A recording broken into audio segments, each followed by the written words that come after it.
Hi hello welcome to JSR media.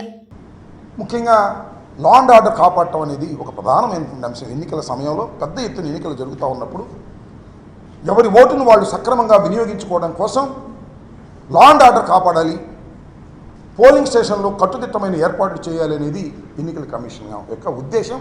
అది ప్రజాస్వామ్యంలో చాలా అవసరం. ఈ సందర్భంలో కొన్ని మార్పులు చేశారు, మంచిదే. డీజీపీని మార్చారు, వండర్ఫుల్. అంటే డీజీపీ వైఎస్ఆర్ ప్రభుత్వ అధికారులు ఉన్నప్పుడు వేశారు కాబట్టి ఏదన్నా నెపోటిజం లేదా పక్షపాతాన్ని చూపిస్తారనే ఉద్దేశంతో మార్చారు, వండర్ఫుల్. ఐజీని మార్చారు ఇక్కడ, వండర్ఫుల్. ఎస్పీని మార్చారు ఇక్కడ, వండర్ఫుల్. చాలా చోట్ల ఐఏఎస్ ఆఫీసర్ని, ఐపీఎస్ ఆఫీసర్ని మార్చారు. ఎందుకు మార్చారు? ఒక నిష్పక్షపాతమైన ఎన్నిక జరగాలి అనేటువంటి ఉద్దేశంతో మార్చారు, చాలా సదుద్దేశంతో మార్చారు, మంచిది. నేను అడుగుతా ఉన్నాయి వాళ్ళ, ఇంతమందిని మార్చారే, ఇన్ని మార్పులు చేశారే, నిష్పక్షపాతంగా జరిగిందా? Law and order కాపాడబడిందా?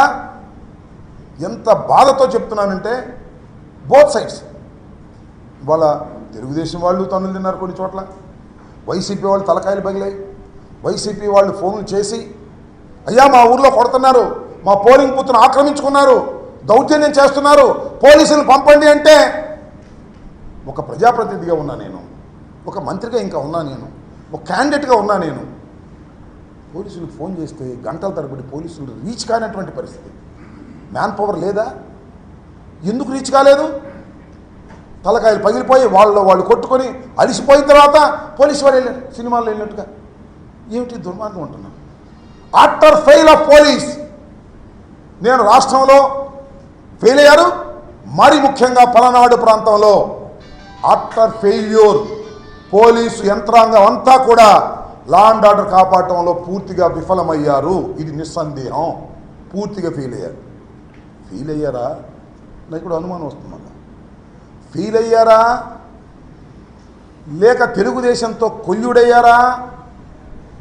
ఏమిటి నాకు అర్థం కాదు. Hi, this is Mounika. Please like, share and subscribe JSR media. Hello, నేను స్వాతి. జేఎస్ఆర్ మీడియాకి వెంటనే లైక్ చేయండి, షేర్ చేయండి, కమెంట్ చేయండి అండ్ సబ్స్క్రైబ్ అవ్వండి. థ్యాంక్